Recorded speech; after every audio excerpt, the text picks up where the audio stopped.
When the season started, the thought of Kevin Durant playing this year was just an afterthought. It was also believed Kyrie Irving would miss the remainder of the season healing his right shoulder. But the unthinkable has happened.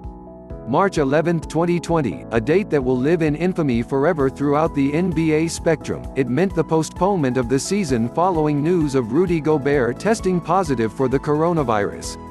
We don't know when and if the season will return, but if it does, should the Brooklyn Nets entertain the idea of risking their long-term future for a shot at glory in the immediate one?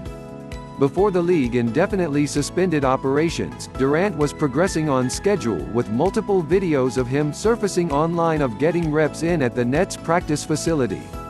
There were rumors of him possibly playing in the Olympics this summer, but can he lace up his sneakers for the Nets? That's hard to say. We don't know how the league will act, first of all, and the decision to bring Durant back before opening tip-off of the 2019-20 NBA season isn't to be taken lightly. The Nets have played 64 games as of now. Which means, if all goes well, they'll play out their remaining 18 contests. Is it worth bringing Durant back early with the team's current record sitting at 30-34? The Nets need to do everything in their power to resist the temptation of rushing their superstar back to finish the season. Moreover, we know how the intensity increases once playoff basketball rounds, so again, is it worth the risk?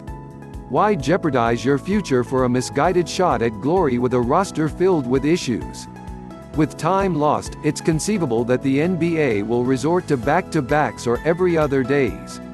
That wouldn't be ideal circumstances to return to, especially for one who is recovering from an injury as hellacious as a torn Achilles tendon. What makes this even more interesting is Irving's current status. It's in the realm of possibility that he'll be ready to go in the summer, and having the dynamic duo on the court when healthy gives them a shot against any team in any gym. But Kyrie, who returned from the same shoulder injury prior to surgery, ended up hurting the shoulder enough that the team had to shut him down for the rest of the season, and he had surgery to repair it.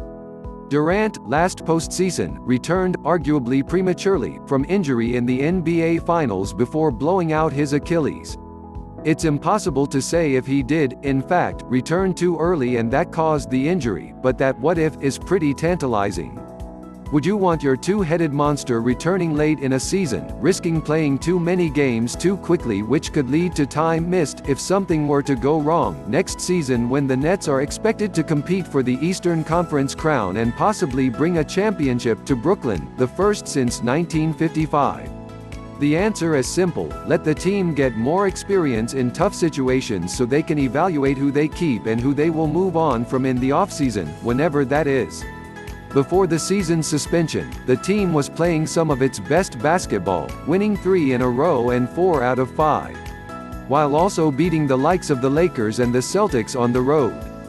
This team has talent without their two superstars, let them play this thing out. And after the season inevitably concludes, look at what you have and make whatever move has to be made.